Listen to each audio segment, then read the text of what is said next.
Olá, tudo bem? Espero que todos estejam bem. Vamos para mais um dia de palavra, mais um dia de devocional. Vamos lá? Abre a tua Bíblia em Gênesis, capítulo 16. A gente vai estar lendo aqui a partir do versículo 1. Tá? Mas primeiro a gente vai estar aqui convidando Deus, Jesus e o Espírito Santo para ficar conosco. Pai, em nome de Jesus, Senhor, eu quero te agradecer por mais um dia, que seja mais um dia na tua presença, Paizinho.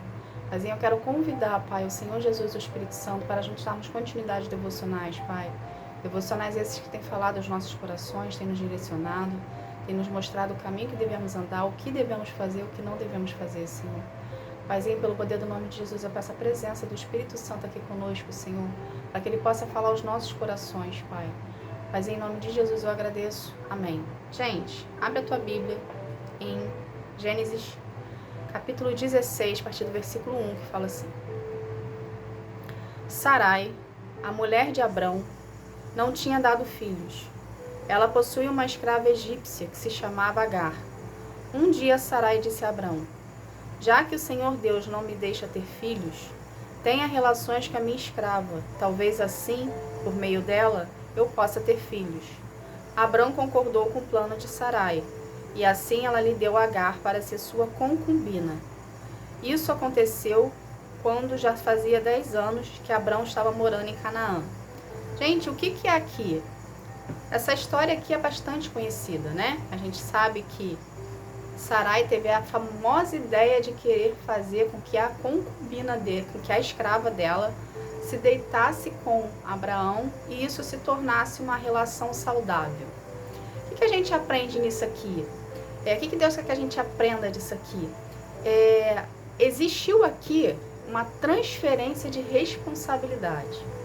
Não só, tá, do filho em si, mas Sarai tirou dela a responsabilidade e o posicionamento que ela ocupava na relação.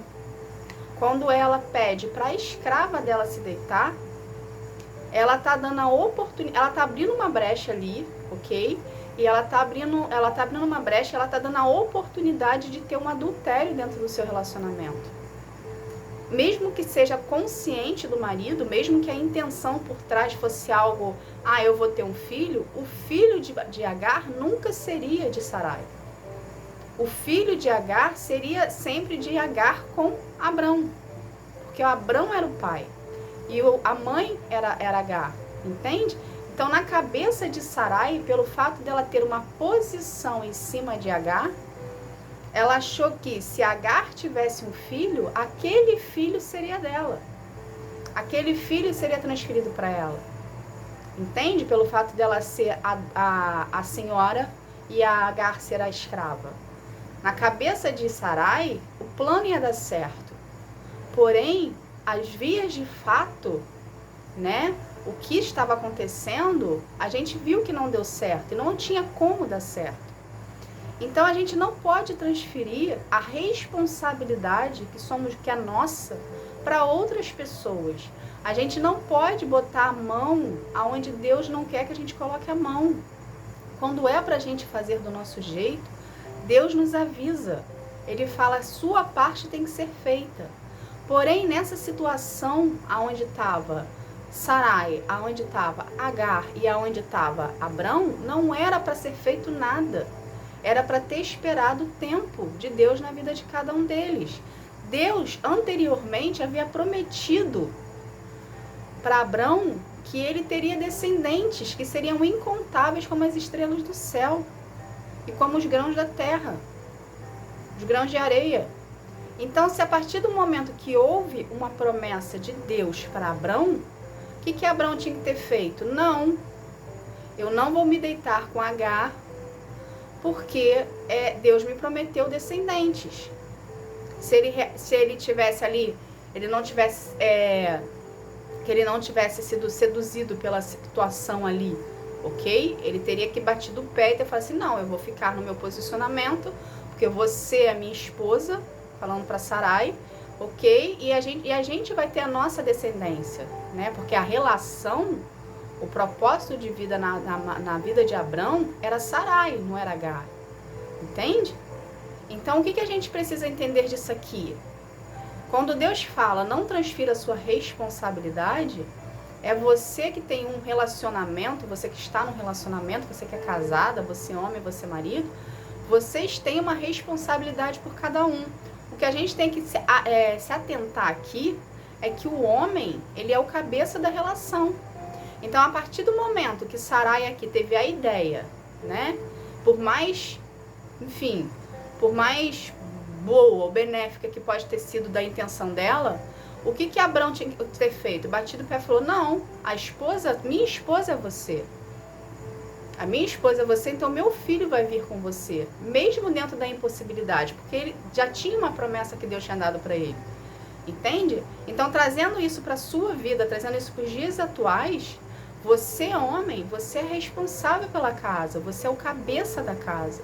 Então, se a sua mulher te der uma ideia mirabolante, como foi a ideia de Sarai, que vai vir atrapalhar os planos do Senhor, você não deve concordar com ela, você deve manter o posicionamento de cabeça da casa e continuar acreditando na promessa que foi lançada sobre a sua vida. Entende? A gente não pode dar jeitinhos. Quando a gente dá jeitinho, quando a gente coloca a nossa mão, a gente traz cargas desnecessárias pra gente. A gente traz problema pra gente. Deus prometeu para Abrão que ele ia ter uma descendência grande? Prometeu. Deus foi pego de surpresa nessa situação que Sarai montou? Não. Entende? Deus não foi pego de surpresa. Deus já sabia que isso ia acontecer. Porque o ser humano é falho. O ser humano sempre quer dar um jeitinho. Porém, Deus se aproveitou da situação e colocou Ismael na descendência de Abrão. Então, Ismael era um filho importante daquela situação toda ali. Ismael se tornou um descendente de Abrão e ajudou na descendência de Abrão. Porém, as vias de fato não justificam o erro. Houve-se uma traição de Sarai, houve-se uma traição de Abrão, só que foi uma traição consentida. Ou seja, acrescentou fardo, acrescentou peso em uma situação ali que não era para ter um acréscimo. Mas se teve um acréscimo, Deus aproveitou a situação e fez parte da descendência de Abrão. Entende? Só que você não tem que pensar dessa forma. Ali existia uma promessa, existia, né, uma descendência que ia nascer, que seria a descendência do filho de Abrão com Sarai. Ok? Porém, houve-se esse meio do caminho. Mas na sua vida, a sua responsabilidade, ela não pode ser transferível. Entende? A túnica é tua, a cadeira é tua, a responsabilidade é tua. Você não pode simplesmente pegar e achar que pode transferir a sua responsabilidade para terceiros, que talvez possa vir a acrescentar na sua vida ou não. Se Deus te deu uma responsabilidade, acate a ordem de Deus. Seja obediente à ordem de Deus, por mais dificultoso que seja a situação que você está no momento, por mais tempo que tenha passado. Continue acreditando na promessa que Deus lançou na sua vida, porque ela vai acontecer. O que a gente precisa ter por conhecimento é que entre o lançamento da promessa e a promessa existe o meio do caminho, existe o processo. Se a promessa ainda não chegou na sua vida, não é para você pegar e colocar a mão e dar seu jeito, de acordo com que a promessa foi lançada na sua vida. Não é para você fazer, não é para você mexer.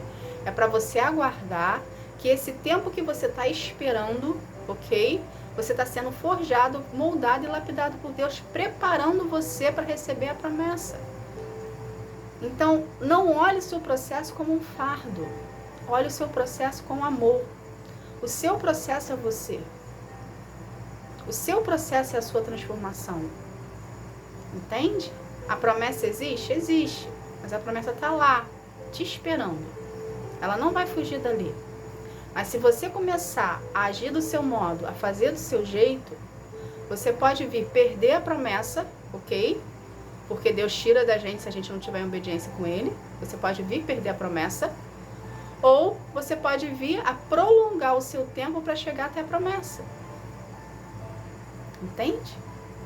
Então não faça como Sarai, que quis dar o jeito dela, achando que Se ela é a minha escrava, automaticamente o filho dela vai ser meu. Não. Humanamente, biologicamente falando, não existe isso. O sangue que corre ali é o sangue que corria no filho, que corria em Ismael, era o sangue da mãe de Agar com Abrão. Não tinha sangue de Sarai. Não era descendente de Sarai. Por mais escrava que fosse de Sarai, não tinha nada a ver com Sarai. Entende? Só que ela se deixou levar pela situação, pelo desespero. Ela se deixou levar pelo medo de Abrão não ter um descendente ali, pelo tempo que estava passando, e fez besteira. Ela acrescentou algo que não era para acrescentar na história dela, na história de Abrão e nem na história de ninguém. Sem ela perceber, ela trouxe uma maldição para dentro do relacionamento dela. Porque quando a gente faz algo que não está predestinado por Deus e não está debaixo da ordem de Deus, a gente está trazendo problema para a gente, está trazendo maldição para a gente. Entende? Então a gente precisa estar em obediência, a gente precisa exercer a nossa fé, a gente precisa acreditar que a promessa lançada sobre a nossa vida ela vai se cumprir independente do tempo. Porque quem prometeu é fiel para cumprir. Entende, gente? Então a gente precisa estar ali sempre buscando a presença de Deus, sempre estar buscando a presença dele, querer ter relacionamento com ele, para a gente não cair nessas armadilhas e a gente poder vir a perder algo que Deus prometeu para nós. Então não seja você como Sarai, que acrescentou fardos, pesos, problemas sobre a sua vida, pelo simples fato que você não conseguiu aguentar o tempo da espera da promessa. Entende? A promessa que Deus te fez, ela vai se cumprir. Ele é fiel para cumprir com a palavra dele. Só que ele está preparando você, ele está desconstruindo você, está reconstruindo você, para você viver a promessa. A promessa é nova, a promessa está lá, a promessa está ali reluzante, te esperando. E Deus está te preparando para viver a promessa. Nós somos como barro na mão do oleiro. Deus vai desconstruir a gente, Deus vai quebrar a gente quantas vezes forem necessárias que Ele achar, se a gente está pronto ou não para seguir adiante. Então, se você está no teu deserto, não desista do seu deserto, porque o deserto antecede a promessa. O deserto antecede a terra prometida. O tempo que você passa no deserto depende de você, no seu relacionamento com Deus. Então, quanto mais tempo você fizer do seu jeito, do seu modo, achando que você é o suficiente, é autossuficiente, mais tempo você passa no deserto. Mas se você se redimir, se reconhecer que Deus é na sua vida e que você precisa aprender a ser obediente e dependente, menos tempo você passa no deserto. Menos tempo o vaso é trabalhado. Entende, gente? Então só depende da gente. Não queira transferir a sua responsabilidade. Deus tem propósito na sua vida. Deus tem propósito na vida do seu marido, na vida da sua esposa. Tem propósito com essa união. Então não se desmereça e não se desfaça dos planos de Deus para sua vida. Entende? Por mais difícil que esteja, suporte o processo. Vai dando glória a Deus, vai cantando, vai louvando, vai adorando, vai buscando a Deus no seu secreto, vai orando, vai criando intimidade com Ele, vai estudando a palavra, vai lendo a palavra, vai estudando sobre a história de Jesus, vai estudando sobre como que Deus criou o mundo, vai ocupando a sua mente com as coisas de Deus. Só tem a acrescentar na sua vida. Mas não coloque a mão para atrapalhar a promessa que Deus fez a você. Não faça do seu jeito, nem dê o seu jeito, nem atrapalhe os planos de Deus na sua vida. Não atrapalhe o trabalhar dele. Seja um filho obediente, para você viver a promessa de acordo com a vontade de Deus. Lembrando que a promessa que Deus sempre nos faz, a promessa que Deus te fez, Ele não vai te dar só a promessa, Ele vai te dar além. De acordo com a sua obediência, de acordo com a sua entrega, Ele pode te dar além. Tá bom? Essa foi a palavra de hoje. Vamos estar aqui fazendo uma oração para a gente estar encerrando esse momento. Vamos lá? Pai, em nome de Jesus, Senhor, eu quero te agradecer por essa palavra, Paizinho. Obrigada, Senhor. Obrigada por ser tão fiel a nós, Pai. Obrigada pela paciência que o Senhor tem conosco todos os dias, Pai, porque muitas das vezes queremos fazer do nosso jeito. Paizinho, perdoa-nos, Pai, por a nossa incredulidade, muitas vezes em Ti, Senhor. Perdoa-nos, Senhor, e nos dê corações mais obedientes à Tua presença e à Tua palavra, Senhor. Que nós venhamos ser um contigo, Pai, na nossa intimidade, Senhor. Que nós venhamos acreditar que o nosso secreto tem resultado com o Senhor, Pai. Pai, em nome de Jesus, Senhor, eu quero consagrar cada vida aqui a Ti. Que cada vida venha ter um real encontro contigo, um encontro que sara, que transforma, que cura, que liberta. Que cada vida, Senhor, venha ser transformada, moldada e lapidada pelas Tuas mãos, Senhor. Pelo poder do nome de Jesus, Senhor, eu agradeço. Amém. Gente, obrigada. Que Deus abençoe a sua vida. Que você venha ter um dia, uma tarde, uma noite espetacular na presença de Deus. Tá bom? Fique na paz. Tchau, tchau.